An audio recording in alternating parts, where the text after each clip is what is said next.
Hello, welcome to the Utah State Historical Society's 68th Annual Conference. Today we have the great pleasure of talking to three historians from the nonprofit Better Days 2020. Katherine Kitterman, Tiffany Greene, and Rebekah Clark.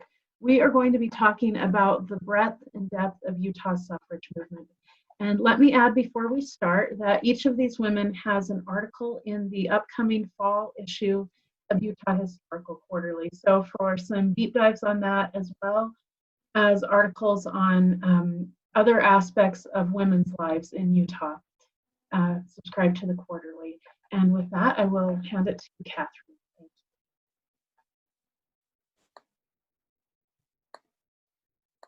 you. Thank you, Holly. Oh, I need permission to share my screen.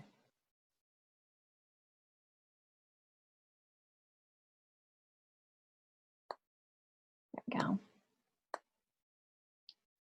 I'm going to pull up and start with one of my favorite images from suffrage history in general and Utah's more specifically. This image was published in a magazine called Puck in 1915 and really shows a lot of what was going on in the teens as the movement for suffrage gained steam nationally, as people were pushing for a 19th Amendment to guarantee or protect the right to vote of women across the country.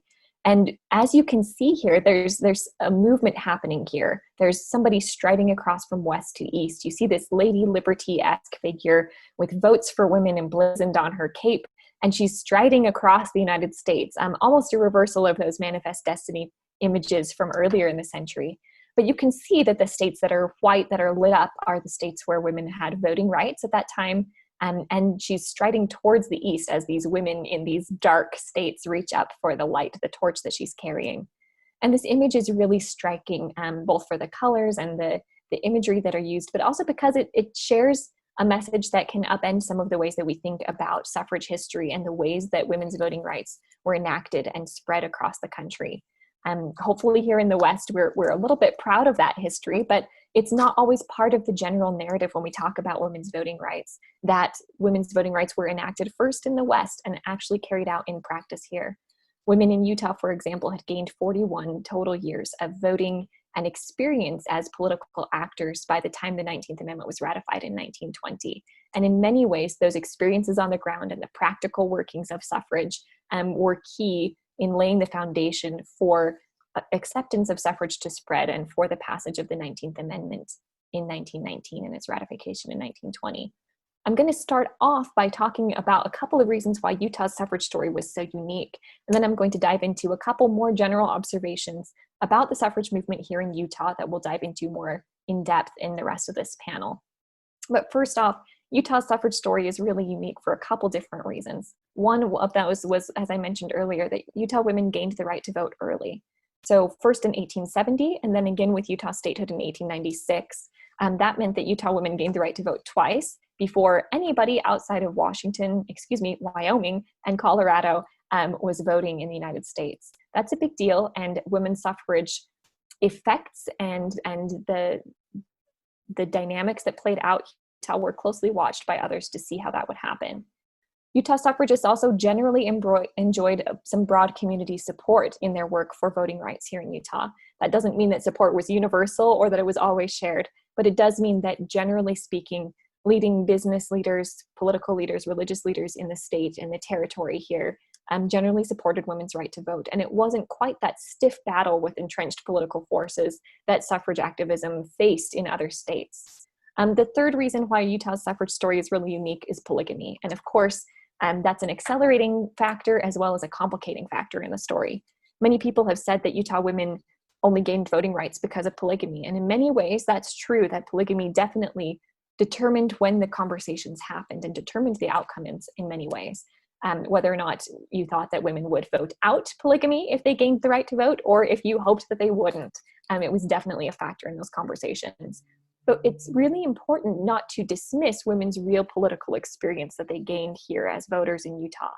For many women, they stepped onto the national stage after 1870 in a way to defend both their voting rights and in some cases their religious practices as well. And through that voting and petitioning and lobbying, their work with some national suffrage organizations, their work with local political parties, their grassroots effort that they put together to defend their right to vote, this really made them see themselves differently. Utah women, over the course of this political activism, especially in the 1870s and 1880s, started to describe themselves as citizens. That was a term that wasn't always used to describe women in the 19th century. And they started to argue that their civil rights merited federal governmental protection. It doesn't sound radical now, but it was a new thing then. And that's a big deal. This was also happening at a time when suffrage activity was not as widespread in the rest of the country. Utahns consistently mobilized their forces and punched above their weight in the national suffrage movement, whether that was in the number of petition signatures they were gathering to support a federal amendment or in other issues. Utahns were committed to the cause, and Utahns who had gained political experience here could testify of the practical effects of suffrage, that the sky didn't fall down when women voted, and things like this when they went back east to talk to congressional committees. So just an overview quickly of the time frame that we're talking here. The timeline of women's voting rights in Utah is much longer than the portion that we're focusing on today. As I've mentioned previously, we're celebrating 3 important voting rights anniversaries here in the year 2020.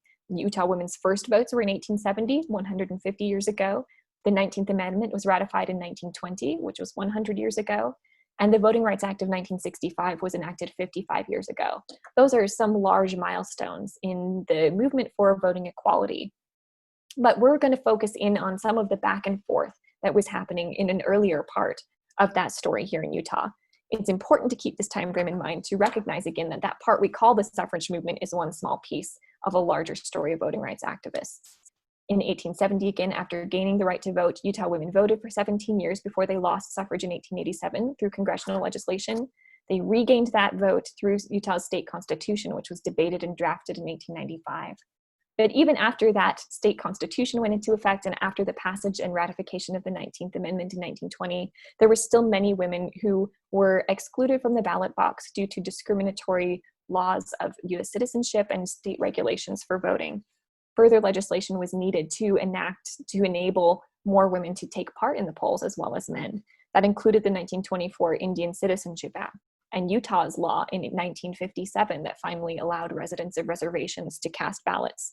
It included other pieces of legislation, including the Voting Rights Act of 1965 and later reauthorizations that protected voting rights for people of color and language minorities. And that story is ongoing today. So when we're focusing on some of these women early on in the late 19th and early 20th centuries, again, we're focusing on one small piece of that larger suffrage story here in Utah and across the country. So I want to make a few general observations about the story of suffrage in Utah that we'll be exploring in greater depth throughout the rest of this panel. And the first thing to keep in mind is that suffrage, or the right to vote, wasn't the only goal or a narrow focus of Utah women's work to secure rights. Women's rights movement from Seneca Falls onward and from well before that was about so much more. Many people saw the right to vote as one tool that women could hopefully use to improve their subordinated local, legal, social, or political positions. So in fact, even in the Utah legislature in 1870, as they debated the propriety of drafting a woman's suffrage law, here's what the Committee on Elections had to say. Women in their social, property, and marital relations are in a position to protect their own rights. Nope, I skipped a line there. When their social, property, and marital relations are, according to existing codes, very much curtailed. That's more like it. But this enfranchisement would put them in a position to protect their own rights by an appeal to the ballot box. So while this certainly was the only reason that male legislators were considering passing this legislation to expand voting rights to women citizens, it shows that this view of the ballot as a tool to secure other rights was in conversation in Utah just like it was nationally. And one of the main proponents and contributors in that conversation in public discourse was Sarah Kimball. As the president or presidentess of the LDS 15th Ward Relief Society, she had big goals for women, and she wanted to use that vehicle of the Relief Society to elevate women economically, socially, religiously, and politically. She had immigrated from Illinois to Salt Lake City in 1851, and due to her husband's physical and financial collapse, she ended up supporting her family, including her widowed mother, by teaching school. Emmeline Wells later wrote that she had taught under very trying circumstances, and she said this about her: while thus engaged in teaching, She became even more than ever convinced of the need of changed conditions for women engaged in work that came in competition with men, and she determined to push the matter to the utmost. So something in Sarah Kimball's experience teaching school and engaging as a working woman in the marketplace convinced her that the playing field wasn't level and that there needed to be some changes in order to allow women to experience and secure financial security for themselves and their families. Sarah Kimball oversaw many projects as president of the LDS 15th Ward Relief Society that aimed at that goal. One of which was financing and constructing the first woman-owned building in Utah, which was the Relief Society Hall pictured here. It had a cooperative store on the ground floor where women could sell their goods, and it had a meeting hall on the space above. And at the cornerstone ceremony in the fall of 1868, she gave a speech calling for a more extended field of useful labor for female minds and hands. She wanted to expand women's training and their practical experience and enable them to participate in many more activities than they were currently able to do. She was apparently also pretty proud of the speech because she sent it to a national journal in Philadelphia that printed it. And this was a theme that she expanded on over the next decades of her work. Kimball was also a lead instigator of indignation meetings in early 1870 that put Mormon women on the political map in Utah and as well in the nation by protesting anti-polygamy legislation. And the week after the territorial legislature unanimously said she had been waiting a while, but now she could declare she was a woman's rights woman. And she was a woman's rights woman for the next decades, and she would continue to be at the forefront of political engagement. And again, suffrage was only one piece of that puzzle for her. As soon as women gained the right to vote in 1870, she instigated civic education classes for voters so they would be able to use that vote and enact change politically. She represented Utah at national suffrage conferences, and she was made the honorary president for life of the Utah Women's Suffrage Association in 1893. And Kimball's expansive view of women's rights really shaped the discourse through that period. In 1895, when she was speaking at the Rocky Mountain Suffrage Convention, Susan B. Anthony was presiding over this conference, and Kimball said that decades earlier, in the late 1860s, she had been reading Susan B. Anthony's paper, The Revolution. She said, "I wouldn't have dared to say the bold things Miss Anthony said, but I've been working for the same goals ever since." And you can see that in the broad reforms that she pushed forward here in Utah. Another way in which women pushed forward a broader agenda of women's rights was through their experience as voters that really shaped the way that they saw themselves as actors and agents in the political realm. Utah women, as I said, were the first substantial population of women voters in the US. Women were also voting in Wyoming, but there were very few women there. And their ballots here in Utah attracted a lot of attention because they were somewhat of a political football in the conflict over Mormon practices of polygamy. Utah's women's suffrage law was challenged in court, in local court cases, and also in proposed congressional legislation almost every year from 1873 onward. And many Mormon women and others in Utah defended their voting rights, as well as polygamy in some cases, through the pages of the Woman's Exponent and petitions to Congress, lobbying in Washington, D.C. And again, as they spoke about their right to vote and why they should retain this right, they wrote and spoke about it as a tool that they were using to uplift and elevate society. It was connected in many ways with the national arguments about women's suffrage at the time, that women were more morally pure than men, that they would elevate behavior at the ballot box, but that they would also enact changes that were better for the future of society because they had that vision. Again here, they were seeing voting as a tool or a means to an end rather than an end in itself. And you can see that in some of the images and the rhetoric that they were using. Here you see some images from the Beaver County Women's Suffrage Association. They produced a newsletter called the Equal Rights Banner with this motto here, "The ballot, the key to all reform." They also hung banners saying equal rights that you can see here from carriages that they drove in a suffrage parade or in their suffrage entry in the Pioneer Day Parade in Beaver in the 1890s. You can see this in other language as women across the state talked about suffrage as, quote unquote, the new gospel of equal rights. That's a quote from Sanpete County leader Elvira Lucy Cox. And as well as this expansive vocabulary of equal rights, Provo women actually protested after gaining voting rights for something more. They said that they had been left out. Despite the fact that they were political entities, political actors, they were upset in 1900 when the Utah County Democratic Club nominated only men for county office. The women said, "We resent this intimation that we remain political non-entities," and they demanded a visible recognition of the joint responsibilities that men and women shared in society. They also protested the unequal pay, as they had found out, of the female first deputy county clerk, Rose Young, who had a salary $10 less per month than the male second deputy.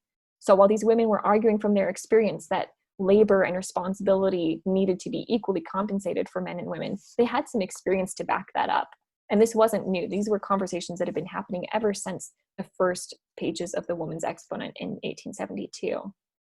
So this broad range of issues that women hoped to advance through the ballot was even more the case for voting rights activists and women's leaders of color here in Utah. For example, Black women like Elizabeth Taylor were running their own organizations in the late 19th and early 20th centuries, and they were working to advance human and civil rights. Their concerns were not often or always acknowledged by the organizations led by white women in Utah, but these women were working also to bring women together for political power and social uplift in order to make society better. Elizabeth Taylor, for example, worked through newspapers and women's clubs. She and her husband ran the Utah Plain Dealer, one of several Black newspapers in Salt Lake City, and she later founded the Western Federation of Colored Women, the term they used at the time, in 1904. At that opening convention where she gathered delegates from the Western states, she had the governor of Utah speak, she had the mayor of Salt Lake City speak, and then she stood up and spoke herself, saying that she believed that colored women, again her term, needed to stand together more than any other class of civilized women. And she outlined the intersectional barriers of race and sex that Black women faced. She outlined programs that she wanted her federation to undertake in order to improve those, to improve working and living conditions for Black families, through increasing educational and professional opportunities, through charity work, and so much more. The Federation held benefits and fundraisers in Salt Lake City. You can see one newspaper article here, trying to establish the funding for an orphanage and an old folks' home, and among many other endeavors that they had. And this was one of many clubs around the country at the time enacting the model of National Association of Colored Women in 1896, which was Lifting as We Climb. Elizabeth Taylor and other Black women in Salt Lake City were also very active in politics too, trying to use their voting power to enact changes at the ballot box. As a secretary in the Colored Women's Republican Club in the 1890s, Elizabeth recorded rallies. She canvassed for candidates. You can see records of her and other women getting reimbursed by the local party for their expenses when they would rent out meeting halls for women's rallies or for their campaigning or their canvassing door to door. Elizabeth's husband, W.W. Taylor, actually ran for the state senate in 1896, which is the same race made famous by Martha Hughes Cannon's election, and I can imagine her campaigning for him. At one rally at this time, the Colored Women's Republican Club warned listeners to beware of statements made by certain registrars, quote, that colored ladies, as well as working girls, were not entitled to register. So we know that there weren't actually laws on paper that kept Black women from the polls or that kept women of color from registering or voting, but we can see them here pushing against those social boundaries of discrimination. The very existence of a Colored Women's Republican Club says something about the color line in Salt Lake City at this time. And I'm amazed and impressed at these women who, when there wasn't a seat at the table for them, they made a space and they pushed to make sure that their voices and their concerns would be heard and recognized by elected leaders. In conclusion, I'd like to reiterate my belief that there are still so many more voices that need to be incorporated into the historical narrative of suffrage here in Utah and in the rest of the United States. As we look more closely at the story of women in Utah who were advocating for their own political rights and for a broad range of reforms, we can hear there's a multitude of voices that are championing a multitude of causes, but all of them were motivated by the belief, as Charlotte Godby Kirby declared, that this is the woman's era.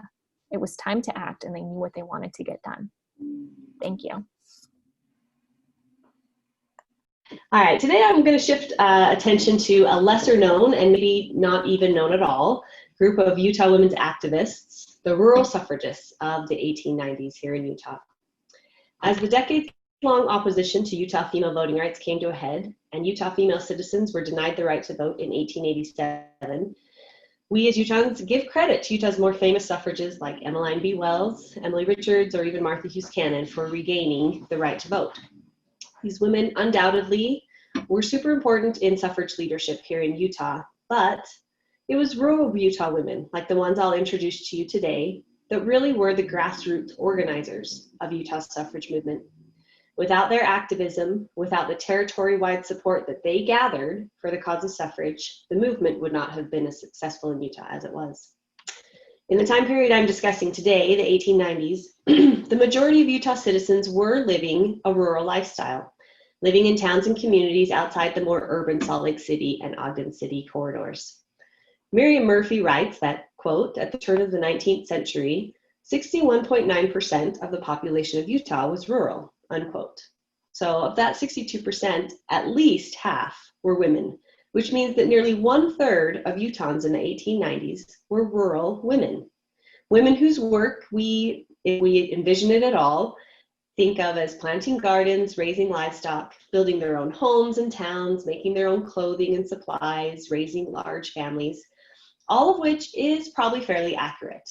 But overlapping this picture we have in our cultural conscious of what rural life in the 1800s was like for women, I wonder how many of us have ever thought to insert women's rights activists in our list of descriptors.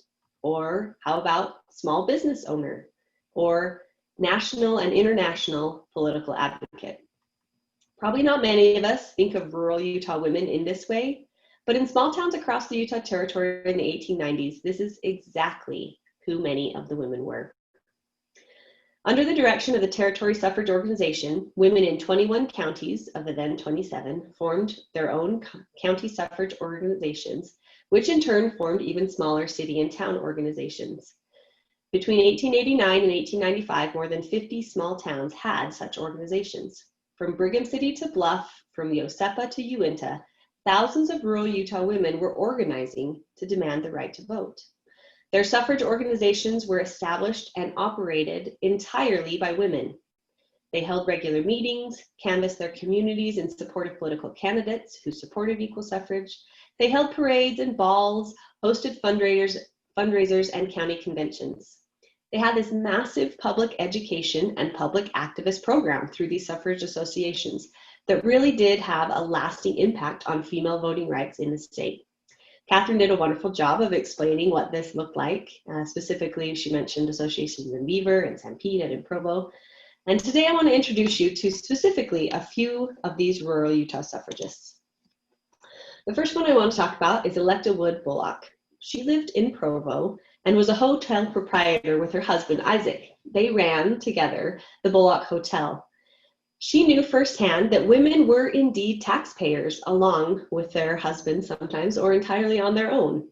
This fact alone, in her mind, qualified them for political equality with men.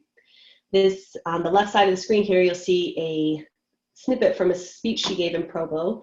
And she says, in conclusion, permit me to say that we realize and fully appreciate, we being women, the facts that we are equal taxpayers with the men, equally amenable to the laws of the land, equally interested in seeing the laws properly administered, and equally earnest in advancement of our commonwealth. Electa entered the suffrage movement of the 1890s in Provo after having some difficult family circumstances.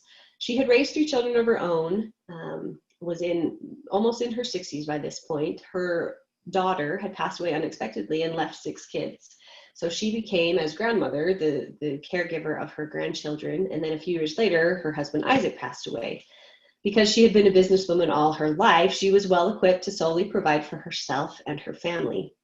So it was under these circumstances that she entered into and took leadership roles of the Utah County suffrage movement in the 1890s. She was a delegate to a few national suffrage conventions in Atlanta and Washington, D.C., which was pretty atypical for a rural suffragist to be able to have the time and money to travel to those types of conventions, but Electa did. She was also president of the Utah County Women's Suffrage Association for many years. In 1893, when the Chicago World's Fair happened, she was a board member of the Lady Managers from Utah, and she attended the fair and gave a speech entitled Industrial Women. She gave the speech to a national and you could even argue an international audience because there were many people from other countries who visited the fair. She spoke about the essential role that working women play in society. Whatever field women work in, manufacturing, farming, food production, her role is indispensable. This quote here is from that speech. Withdraw women's labor from the manufacturing establishments of the land, and its wills would become stilled. Dispense with her in our schools, and the grand educational systems of today would degenerate to the darkness of the long past. Take her from the industrial walks and avocations of life, and confine her exclusively to the narrow sphere of housewife and maidservant, and the wheels of progress would turn backward, and the retrogression of society would be the inevitable result.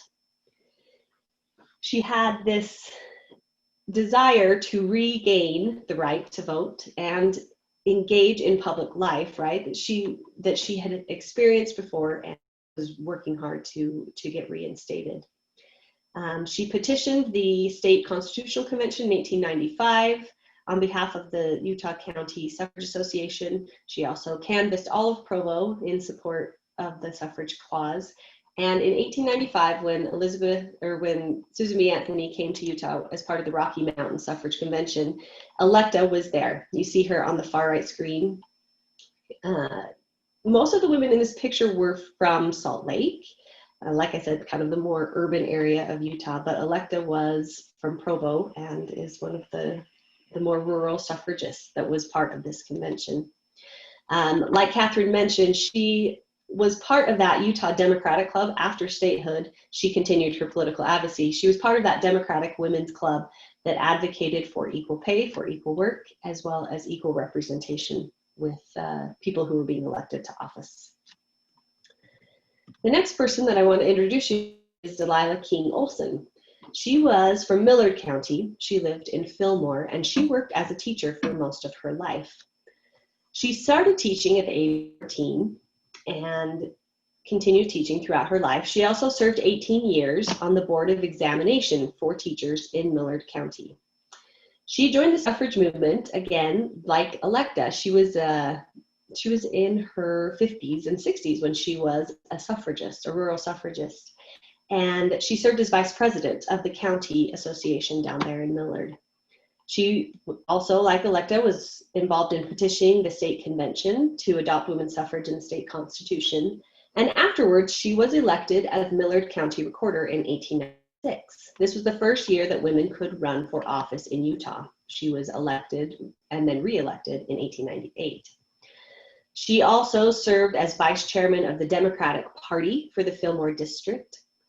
And it's important to note, she's an example of something I wanted to bring up, that after these rural businesswomen, working suffragists successfully reinstated their right to vote and hold elective office, they had opened up another avenue for themselves as far as being gainfully employed, public service. They had created a new way for women to earn a living for themselves through their suffrage activism and through being able to carve out a space for themselves in government. Delilah was in the first batch of women who ran for and won elected offices in 1896.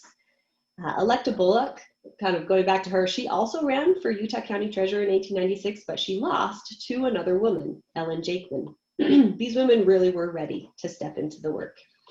There were over 140 women who held elected county offices in the first quarter century of statehood. This doesn't include the many more who held offices in town and city government. Paid positions in our government were opened up for these women as a direct result of their own activism and advocacy. They'd opened up an entire field of work for themselves and for future generations of women. The historical record for the next few women that I'm going to talk about is significantly less than for Electa and Delilah. This highlights a few things: the inherent difficulties of researching and writing about rural Utah women in the 1890s, but also just because we may not know a lot of details about these women's lives, it does not in any way take away from the historical significance of what these suffragists collectively accomplished. This is Maggie Salmon. She lived in Colville in Summit County, and she was a small business owner, a suffragist, and a community organizer. She owned her own millinery shop in Colville, and I found some advertisements in the Colville Times. The one on the right is around Christmas time. She sold hats and toys and clothes for children and women, and she never married and never had children, and she was her sole provider, right? And so it was important to her to have representation in her government and to make sure that women like her, that their voices were heard. She was a member of the Summit County Women's Suffrage Association and served as its secretary. She established the first public library in Colville and worked as its first librarian. Later on into the 20th century, she organized a war bond drive for Summit County, and the newspaper reported that she was the only woman that was a county organizer to serve in that role. The next person, I'm not even sure that we have a picture of her. Sarah Jane Elliott, and we don't even know when exactly she was born. We only know when she passed away. This picture is of the Busy Women's Club in Moab in Grand County.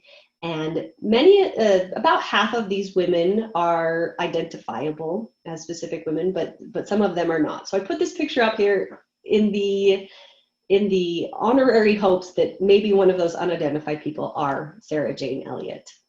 She was a Moab resident, but she did not grow up there. She grew up in Pennsylvania and lived there for a time, before moving to Moab. While she was in Pennsylvania, she listened to Anna Howard Shaw and Susan B. Anthony give speeches. And she also worked alongside Clara Barton in the relief effort of the Johnstown flood in Pennsylvania in 1889. So she was involved in the Red Cross. She, in a newspaper account, said that she specifically in that Johnstown volunteer work worked with Susan B. Anthony's sister.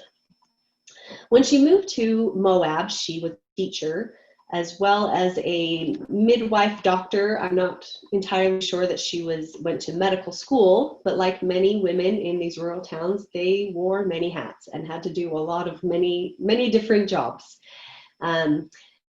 She was the president of the Grand County Women's Suffrage Association and wrote a letter to the Women's Exponent in 1895 that said, "I must have a suffrage paper in this locality, with thanks and the hope that we may someday see you," meaning Emmeline Wells, "in Moab. I am yours sincerely, Sarah J. Elliott." On Arbor Day in 1895, she and her students had a celebration where they planted trees in honor of famous and noteworthy Americans.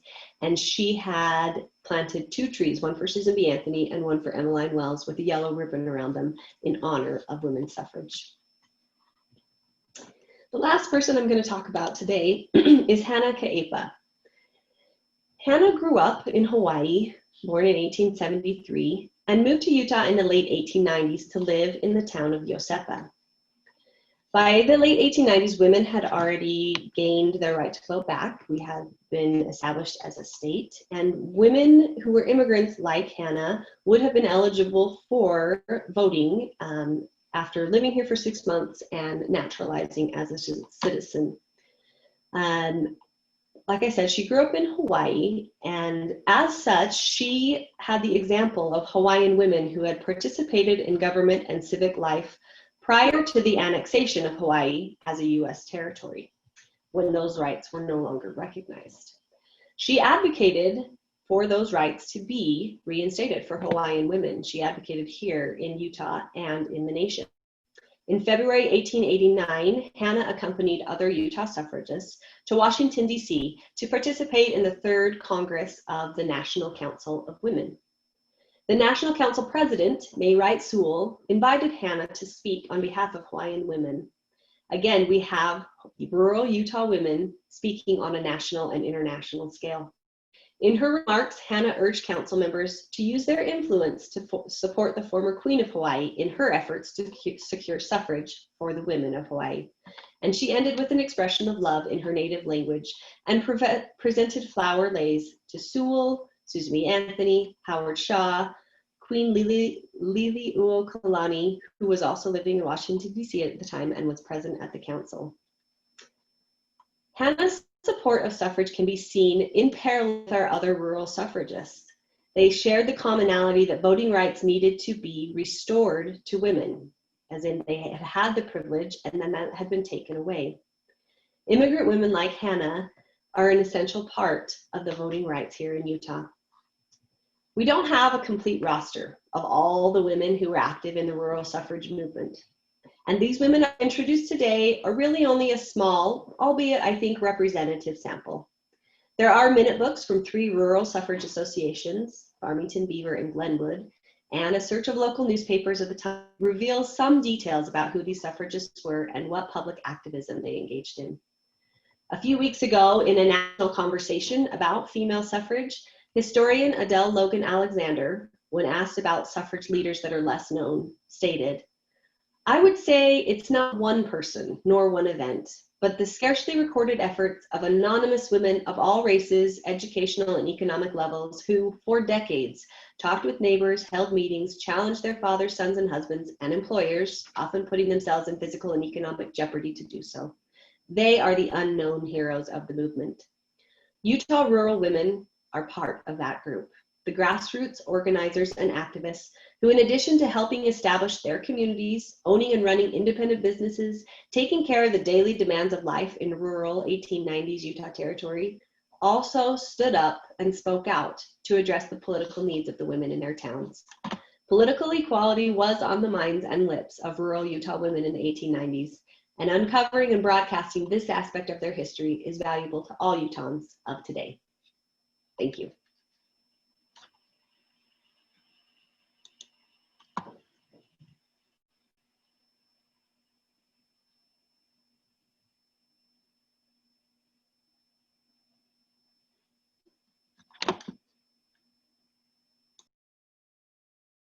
Thanks, Tiffany. Let me get this started.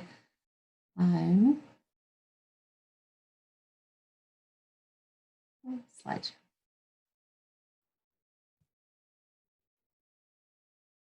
Okay, great. So as Utah became a state in 1896, women celebrated the hard-won victory of regaining the right to vote. Yet, as Katherine mentioned, this was not the end of Utah's suffrage story. Throughout my studies, I've been most intrigued by this post-statehood era of the suffrage movement, particularly here in Utah, and how Utah suffragists remained so actively committed to the larger cause of women's rights. Their unique political experience that they had gained as some of the first female voters, lobbyists, and elected officials in the nation ensured that they had a complex but really crucial role within the suffrage movement. On a national level, Utah's local and state organizations contributed to the cause by continuing to send delegates to suffrage conventions and advocating for a constitutional suffrage amendment. They raised funds. They gathered tens of thousands of petition signatures to send to Congress. They participated in public demonstrations, including parades and even picketing the White House. Their participation in these national demonstrations and this national movement was extensive. But today, I'd like to talk about another aspect from this time period of Utah women's suffrage contributions after statehood. I want to talk about the work that women did here within Utah once they obtained the right to vote and the right to hold office. You see, suffrage itself was never the end goal, but it was rather the doorway to public participation. After statehood, Utah women demonstrated the good that enfranchised women could accomplish in their communities. They served as an example to the nation of the real-world effects and societal benefits of women's suffrage as they put their newly won political rights into action.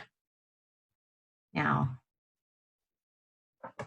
in 1897, just 1 year after the state constitution restored the franchise to Utah women, Emmeline B. Wells, who you see here, replaced the masthead of the Women's Exponent that had previously been about gaining women's rights, and she added a more specific appeal, saying, "The ballot in the hands of the women of Utah should be a power to better the home, the state, and the nation."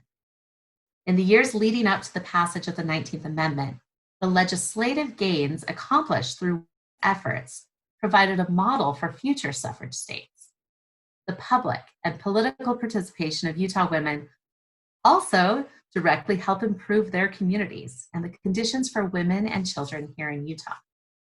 Utah Council of Women, which was the official state branch of the National American Women's Suffrage Association, followed urgings of national suffrage leaders to use their franchise to influence legislation and become an effective lobbying power. So, the Utah Council of Women formed a Women's Legislative Council. It met during every legislative session between 1911 and 1920. It carefully reviewed and responded to each bill or framed new bills that were relevant to the cause of women's rights and reform. While Utah women typically voted along party lines rather than as a cohesive group, they nevertheless posed a threat to any legislation that might mobilize the women, as occurred during political fights involving gambling and prostitution and prohibition. During legislative debates over raising the age of consent, at the time at which young girls could become married, Emmeline B. Wells marched in to the Capitol and threatened the House Legislative Committee with the risk of losing all women's votes. Later, she claimed the bill's ultimate success was, quote, because we have the franchise and the men know it, close quote. Utah women influenced key state and municipal laws even more directly by entering political positions on nearly every level, proving themselves well qualified to lead as elected officials. The most well-known of these early women legislators is Martha Mattie Hughes Cannon, who was elected as the first female state senator in the United States in 1896, during the first election in which Utah women could run for office. She also made history by running against and beating her own husband in that election. But one thing that I really love about Martha is that once she was in office, she worked closely with the other women in the state legislature, particularly Representative Alice Merrill Horn. So Horn was the granddaughter of early suffrage leader Bathsheba W. Smith. And like Cannon, she was an active suffragist from a young age. Horn was the third woman to serve in Utah's House of Representatives from 1899 to 1900. In an impressive example of collaboration, Cannon and Horn joined forces during this term, and they strategized how to best secure the passage of key legislation that really mattered the most to them and to their community, particularly bills to improve public health, provide for higher education, and to support the arts. To this end, right after her election, Alice Merrill Horn approached the Speaker of the House and requested that she be assigned to the three committees that would be relevant to those issues: public health, education, and the art committees. He agreed to put her on the art and public health committees, but he explained that the education committee was already filled. Now Horn countered, "Mr. Speaker, I am the only woman in the House," she said. "Surely a woman should be on the education committee. And besides, I am a teacher." But he was not persuaded. So he instead put her on the rules committee. Now here's where it gets really interesting. Not to be hindered, Horn arrived at her first rules committee meeting. She immediately proposed that the education and art committees be merged. The motion passed unanimously, and she was placed on the new education and art committee, thus achieving her original objective. Horn, like Cannon, proved to be particularly adept at such political negotiations. Cannon's groundbreaking public health bill and Horn's public art bill ultimately passed both houses of Congress, largely due to the relentless efforts and maneuvering of these two women. When it looked like they might not be able to secure enough support for these bills, these intrepid women leveraged the power of women's suffrage to obtain those needed votes. Just before major votes, they went so far as to scatter yellow flowers, a well-known symbol of suffrage, all across the desks of the male legislators, as a reminder of the strength of the women's collective voice. I just love that image of them really harnessing that power of the women's voice. A few years before her election, Martha Hughes Cannon had spoken at a large suffrage meeting in 1889 in the Assembly Hall in Salt Lake City, and she argued, "No privileged class of either sex, wealth, or descent should be allowed to arise or exist. All persons should have the same legal right to be the equal of every other if they can." In 1898, while serving as state senator, she testified before a United States Legislative Committee and spoke to the National Suffrage Convention about the successes that were accomplished through Utah women's political participation. She asserted, The story of the struggle for women's suffrage in Utah is the story of all efforts for the advancement and betterment of humanity. So we see again this focus and emphasis on bettering their community and humanity as a whole. Through their legislative service, early legislators like Martha Hughes Cannon and Alice Merrill Horne had the opportunity to help enact legislation that improves circumstances for all Utahns, and they worked toward these egalitarian goals. Cannon authored several bills that revolutionized public health and sanitation in Utah. She sponsored a pure food law, a law regulating the working conditions for women and girls, and she helped establish Utah's first state board of health and spearheaded funding for the education of speech and hearing impaired students.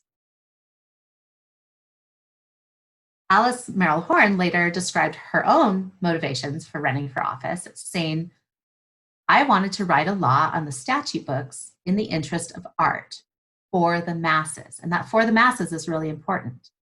She was hailed as Utah's first lady of the arts, having authored the legislation that created the first state-sponsored art institute in the nation, and establishing a public art collection, later known as the Alice Art Collection after her. It was often displayed in public schools and other venues throughout the state that were available to a general population, regardless of wealth or status. As Governor Heber M. Wells signed that art bill into law in 1889, he congratulated Horne and declared the bill, quote, "the direct result of equal suffrage." Over the next 2 decades, more Utah women gained office and continued this legacy of using their power to bring about progressive municipal reforms, particularly on the issues most of interest to women. Suffrage leader Susie Young Gates later claimed, "Since statehood, every county, every town, every precinct has been served faithfully and well by women in various positions." One of the most interesting examples of local female leadership was in the town of Kanab, which in 1911 became the first in Utah to elect an all-female town council, with Mary Chamberlain there in the middle as mayor. So this is the town council for Kanab. Now, these women did not set out to run the town. They were initially put on the ballot as a joke. And although they faced opposition once in office by those who resisted a, quote, petticoat government, these Kanab women enacted ordinances to rid the town of problems such as alcohol, gambling, breaking, and stray livestock. The dynamics of collaboration among women continued to enable the successful passage of social legislation supported by women throughout the state.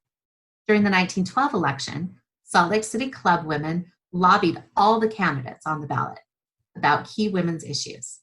They pinned them down and secured campaign promises to support those bills that would help protect the rights, particularly of working women and children. Several women, all active suffragists, were elected to the state legislature that year and in the coming years. This included Annie Wells Cannon, the daughter of Emmeline B. Wells. Cannon recognized the great progress that had been made in the status of women in the preceding decades, but she acknowledged problems like the wage gap and the continuing struggle for equality for working women. Cannon, while serving both as president of the Pioneer Stake Relief Society and as a representative in the state legislature, spoke at a General Relief Society conference in 1913 on the importance of supporting social reforms. She wryly noted, quote, "Woman has always had one opportunity, the opportunity to work. This one thing has never been denied her. Man has never considered that she was out of her sphere when she toiled in the fields and the factories. He has never criticized her for leaving her home for any kind of drudgery. But when she began to enter the professional field and when she began to compete with men in the great work of the world, she was reminded that she was going out of her own sphere and was neglecting her home." Annie Wells Cannon continued her talk with a specific call for a minimum wage for women and argued all thinking people must know that something is materially wrong when 95% of the profits in a manufacturing business go to the manufacturer himself, and only 5% go to the workers, who were mostly women, the people who make the business and put their whole lives into the work. Now, by 1920, Utah had elected 2 women as state senators, 14 women to the State House of Representatives, and as Tiffany has described, over 140 women to county office. These women legislators, I have some photos of them up here, included suffragists like Annie Wells Cannon there in the middle, and Dr. Grace Stratton Airy on the side, and Elizabeth A. Hayward. Also included Dr. Jane Schofield, Annie H. King, Lily Wolstenholme, and Anna Thomas Piercy, and many others. They used their elected positions to introduce and secure the passage of legislation designed to reduce inequalities. Through their efforts, they passed minimum wage laws for women and for children. They extended child labor laws. They established free kindergarten and a widowed mother's pension. They preserved and improved the juvenile court system. They established equal guardianship rights for mothers and fathers. They supported prohibition. They attacked the wage gap over and over. They instituted a 9-hour workday limit for women and tried to make it an 8-hour workday so that it would be the same as men. And they created the office of a woman deputy commissioner for the Department of Immigration, Labor, and Statistics, who would have the duty specifically to enforce these laws. Their efforts reflected the challenge that was given by Annie Wells Cannon when Utah first became a state in 1896, when she urged that women's influence in politics should be for the betterment of the conditions of society, and that it is always commendable and never unwomanly to be valiant in a good cause. Because she said, no woman's child is safe until all are safe. It brings us to who was left out of that all along the way. It's important to acknowledge that while the commitment of Utah suffragists to advancing equality was genuine, it was also often limited in scope, especially in regards to race. In 1896, Utah suffragists celebrated that, quote, Utah is now a state with universal political equality guaranteed to all her citizens without regard to race, color, or sex. But like the rest of the mainstream national suffrage movement, Utah often fell short of true universal suffrage. This racial myopia resulted in the exclusion and marginalization of many women of color from the general movement in Utah and throughout the nation. Women's suffrage laws in 1870, 1896, and even 1920 did not include most Native Americans or immigrants of Asian descent because these groups were largely barred from citizenship by federal law. Segregation and local discriminatory restrictions also impacted the ability of African Americans to fully and equally participate as citizens. Records indicate that even despite such discrimination, Utah's small but influential population of Black women and men voted and actively participated in Utah politics by the turn of the 20th century. Yet the struggle for equal access to suffrage continued in these communities for many years. Even after important extensions of voting, such as the Indian Citizenship Act of 1924, the Immigration and Nationality Act of 1952, and the Voting Rights Act of 1965.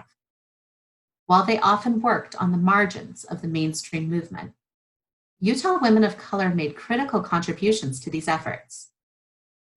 Katherine talked about Lizzie Taylor, and Lizzie also worked with Alice Nesbitt. They were the leaders of the Colored Women's Republican Club of Utah and of the Western Federation of Colored Women.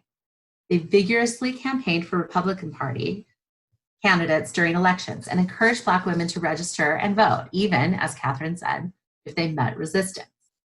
They advocated for social and political equality. And Lizzie Taylor advocated against segregation in early 20th century Utah.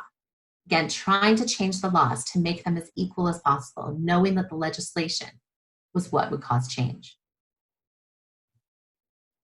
Zika Shah, who lived on the Uinta and Murray Reservation in Utah, was a leading national advocate for Native people's citizenship and cultural identity beginning in 1916.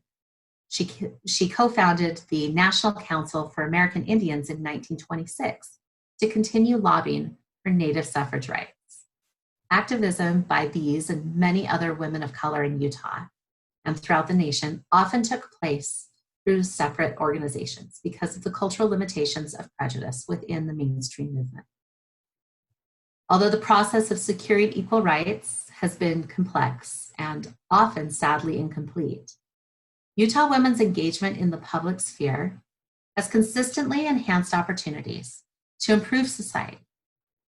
Utah's example of political participation and leadership served as an extension of the suffrage movement and an opportunity to promote the suffrage cause throughout the nation. Just weeks after becoming a state in 1896, suffrage leader Emily S. Richards gave a speech to the National Suffrage Convention, declaring, "Of course, the work is but begun. The cause is in its merest infancy. In a faraway promised land, we behold a perfected state where the heart and hand and intelligence of women contribute their full share to the welfare of the race."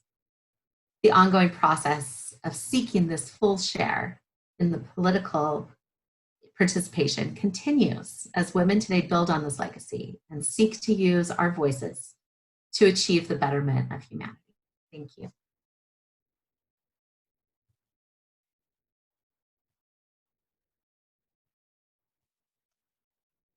Thank you all so much for that that session. I'm just blown away by it. And thank you all for attending, and we hope to see you at other sessions of the 68th Annual Conference.